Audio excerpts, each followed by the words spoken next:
Hello everyone! In this video, I'll show you how to round corners in Photoshop. So, let's get started. To start, unlock the layer by clicking the lock icon.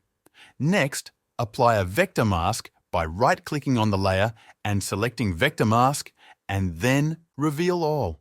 Now, select the Rounded Rectangle tool from the toolbar. At the top, set the radius to 150 pixels or any desired value for the corner roundness. Ensure the Path option is selected, then click on the white thumbnail of the vector mask in your layer panel. Draw a rounded rectangle over your image where you want the corners rounded. Release the mouse, and the image corners will automatically adjust to follow the rounded rectangle. And that's it.